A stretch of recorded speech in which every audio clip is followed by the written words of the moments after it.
the biggest social policy commitment that they've made that they actually care about to the point that they actually went through and kept it was to get rid of the right to choose. And economically, the biggest promise they've actually kept is tax cuts for the rich. In this clip, Tyler Cohen takes a look at Pete Buttigieg's recent trip to the Andrew Schulz podcast. And Pete Buttigieg I'm a fan. Pete Buttigieg is probably considering a run for president. I hope he is. Andrew Schulz leans right. He's a stand-up comedian. And of course, Tyler Cohen does these great summaries of it. So let's take a look at this together, and then we'll have some opinions, and I want to know what you think in the comments. If this is actually about government efficiency, then the problem you would be solving, which is a real problem, is that in the federal government, it is too hard to reward your top performers. So you could be somebody who could be commanding a multi-million-dollar salary in the private sector, working on something wildly important, but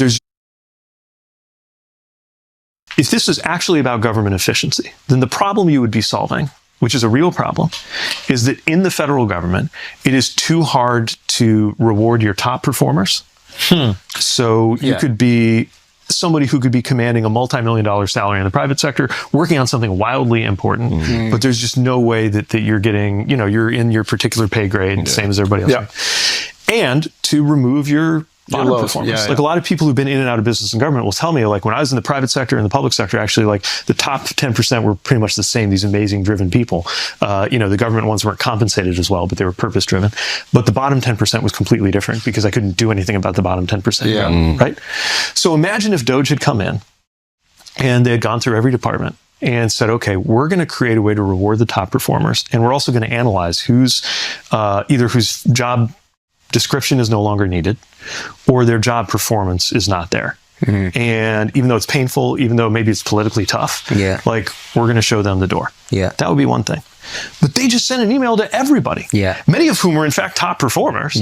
Like some of the people they fired who got caught up in this thing, people got fired just based on whether you were in a category. And then next thing you know, like you wake up one day and this office, department, whatever Doge is, clearly hasn't like gone through and checked like who's doing a good job or there's no way because there wasn't even time to do that. And they're just like, guess what? You're fired. There has to be some like logic to it or order to it if you want to shape the behavior of other countries, right? And what we're seeing instead is this like really like chaotic, like grab ass policy where like he changes his mind every couple of days on things, right? And that makes it that much harder, especially if you're a small business or if you're a giant corporation. You have all kinds of hedges and like ways you can maneuver through this. Or they'll just remove the tariffs. That was another thing that really frustrated me. If you're going to put the tariffs on, put them on everything. Seems to me like hold it. Yeah, now they're like picking and choosing what they're going to apply. So now Apple doesn't have the tariffs, and it's just like. But to me, that frustrated because Apple is the one that should be paying more than anybody. They're the one that parks their money overseas. They're the one that's skirting the taxes. The mom and pop businesses that are fucked by the tariffs are still going to have to pay. So now you're disproportionately punishing the people that are actually doing the right thing for the country in the first place. Right now in Kokomo, Indiana, I just read a story today about 370 workers at Stellantis who just got laid off. Auto workers who got laid off because of the tariffs. So this is a tool that you can use for sure. But it's absolutely critically important that you know what you're doing when you do.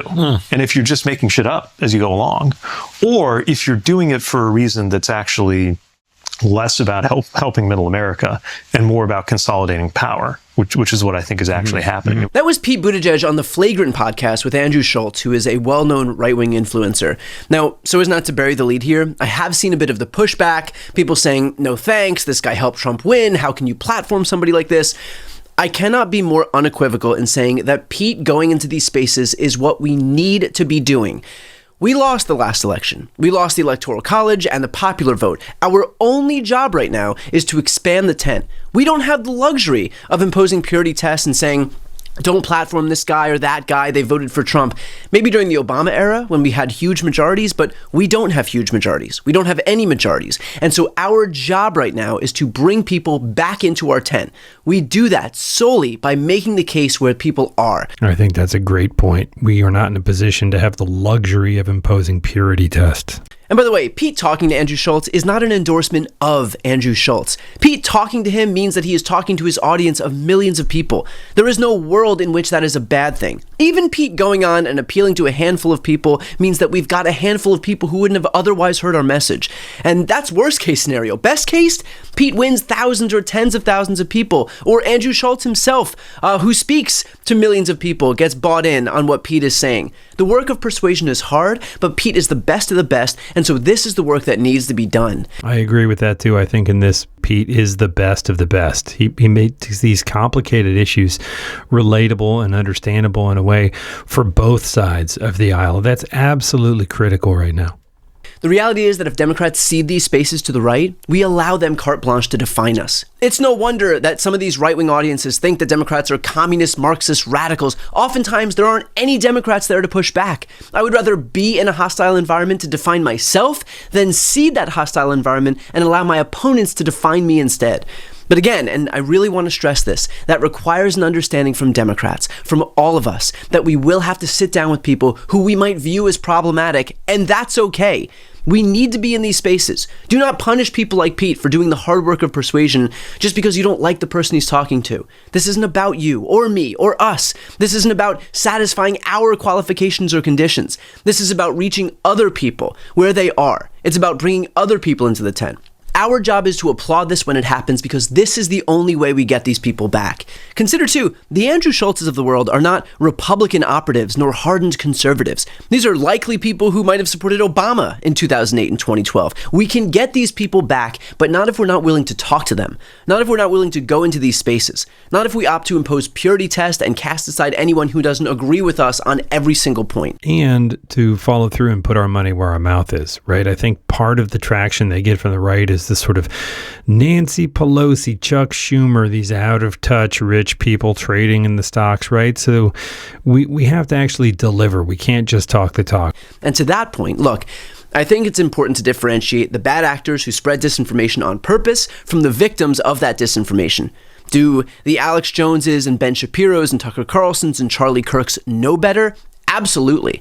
But there's a new generation of podcast hosts, the podcast bros, of which I would probably include Andrew Schulz, who have a lot more exposure to the right wing than the left, which means their opinions are colored a lot more by Republicans than Democrats, which is why it is so important to have someone like Pete go in there and dispel the right wing branding that's taken hold, like this, for example. If you look at the actual conservative governing plan, though, not the talk, not the campaigning, not the posturing, what they actually do. Okay.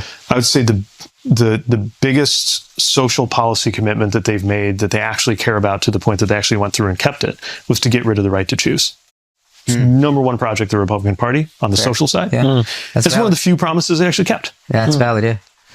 And then economically, the biggest promise they've actually kept is tax cuts for the rich. Biggest thing that he did in his first term. And right now, it's up for debate right now. Literally, Congress it's not getting as much attention because all the other crazy things going on. But it's more tax cuts for the rich and for corporations, right?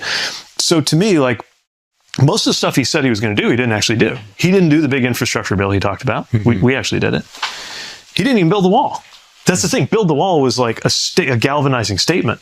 It's not like he actually did it. Yeah, that's what I'm like saying to you. 2% of it. But I want to do something You we guys actually need follow that. through on, right? A galvanizing statement that's all bullshit is not good enough. So my message to any Democratic elected officials, candidates, operatives, influencers, get into these spaces. Make the case. We're right on the merits, on the issues. We're right on climate change and healthcare and abortion and unions and income inequality and housing.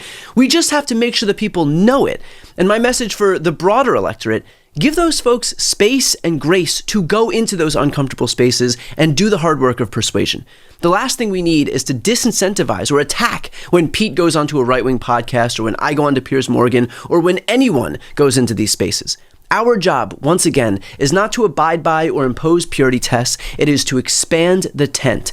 It's difficult, it's uncomfortable, but most of all, it is necessary if we want to win moving forward. I admire Tyler Cohen. I think he does a good job. Let me know what you think in the comments.